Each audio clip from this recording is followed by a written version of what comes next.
Welcome back to One-on-One with Dr. C.J. Matthews. Once again, my name's Tony Owens, and you are witnessing the real deal, real talk, real questions with real answers. Our guest today, Ms. Tiffany Lardomita, and we're talking about education in the 21st century.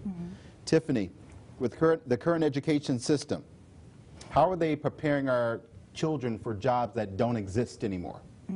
Or why are they preparing? Why is a good question, but let's start off with the actual skills that are necessary to compete in the 21st century. The first one of those skills being creativity and innovation.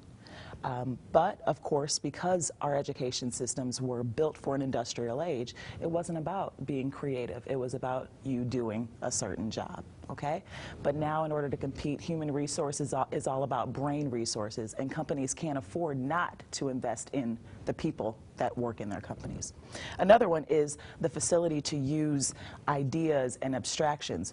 We're not teaching our children how to use ideas and abstractions. What we're doing is we're teaching them how to prepare for standardized tests. They don't get an opportunity to apply their learning. And that's a big one. Another one is the ability to work well in a team. Sure, our sports are teaching students how to do that, but in class, it's every man for himself. It's a competition, it's status contests, and our schools are failing in that aspect as well. Another one that I can think of is being able to strategize, to think independently, and once again, we fail miserably in that because we teach our students to listen to the authority figure. There's only one right answer, and there's only one way to get that right answer. And these things, I mean, I'm asking for a complete revolution in the way that we train our students. What we need to be focusing on more, what we need to focus more on is actual teaching them how to learn. Not teaching them what to think, because the content becomes stale the moment that they walk out of the school building. They need to learn, how to relearn, how to unlearn. These are things that are going to help them in the 21st century. Wow. Dr. Matthews, it sounds like Tiffany's got some great answers to the questions I'm giving her. Who should we actually be talking to about implementing these changes that she's talking about? Parents, school boards, administrators. Instead of when you say, not to interrupt, when you say parents, remember, when you said that, the first thing shot through my mind was the parents have been taught the same way that we've been taught down the line. So are they going to buy into this? Well, whenever you talk about reformation, revolution, it's harder to get buy-in.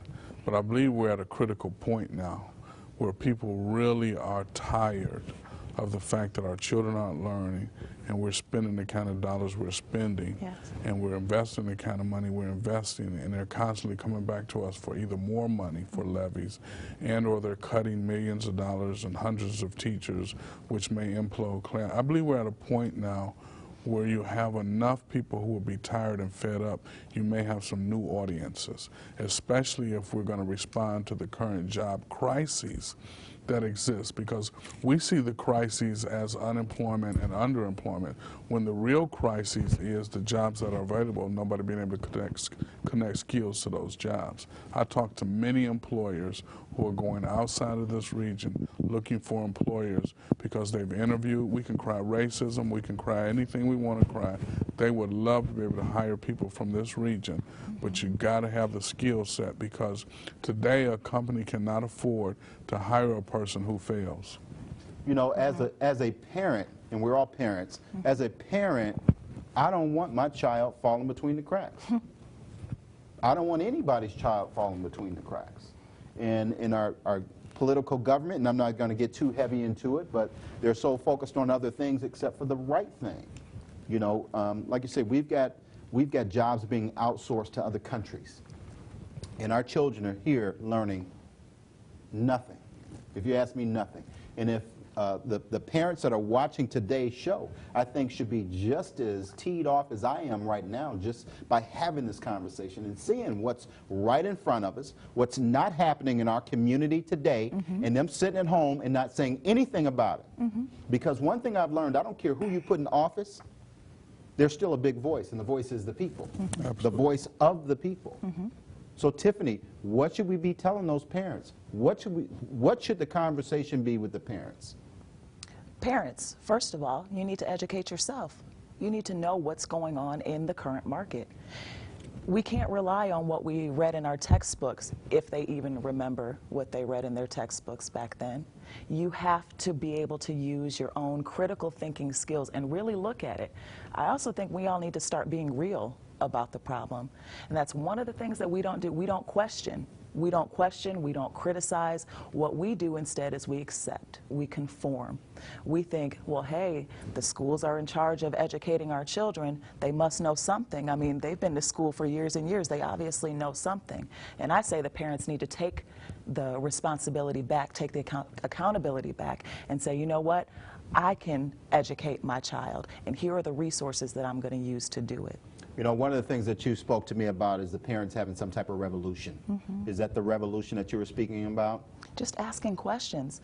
Why does my 7-year-old have 30 minutes of homework? Is this really going to help him get to the next level? That's a question. I mean, we just need to ask the questions, and we don't. It's a shame. It's a shame. Pastor, what questions in the church are you hearing from the parents about their child's education? Number one, where's the money going? That's the biggest question I hear. Number two is, why is it that when we go up to the school, we're not respected? Because a lot of times there's a lot of discussions about parents not being involved, but the parents I talk to say, well, we try to go up there, we try to do this, and we're not, our input isn't valued. Oh, no. The other thing that I'm hearing is that parents are concerned about the safety of their students. Yes. Well, one of the things that you just mentioned, the parents not having any value when they go up to the school, it just goes back to what Tiffany just said. You know, parents need to get involved. Parents need to ask the questions, but they're not, because they're saying that, well, you know, these people have been teaching for a long time. They've got it under control, which now we're seeing that is not true. It's imperative that the parents start asking questions and getting more involved. So what would be the conversation that you would have with that parent? In the second part of that, you said something that kind of resonated with me, is that, you know, the dollars, where they're going. Let's say if you've got $10 billion going over here, and I even heard you preach this one Sunday. There's $10 billion going over here, but they took $2 billion away. You got some of the people who are not very intelligent chasing that $2 billion instead of chasing the $8 billion that's still here. Right. And your word was to follow that $8 billion, Right. to see where the $8 billion is going, not with the $2 billion that we don't have anymore. Right. But what's the conversation that you're going to have with those parents to tell them, don't give up, get Right. back in there? Well, we can't quit on our children. No one quit on us, and our grandparents had a set of circumstances to work through. Maybe it was segregation, maybe it was Jim Crow, separate but equal, but they worked through those challenges. We have the challenges of the 21st century, and we've got to work through those challenges so our children can sit as we're sitting now and conceptualize things, articulate things, dream, think, pursue, and so we can't quit on our children. The example was the $112 billion that the state will spend, and the $8 billion they're talking about cutting. They're still going to spend $112 billion. Where are they going to spend it at? Just Cleveland alone spends $1.1 billion on our children. We're cutting $47 million. What are we going to do with the $1 billion? 650,000. Wow. 650 million. Hold that thought for one moment. You're witnessing the real deal, real talk, real questions, real answers on One-on-One. We'll be right back.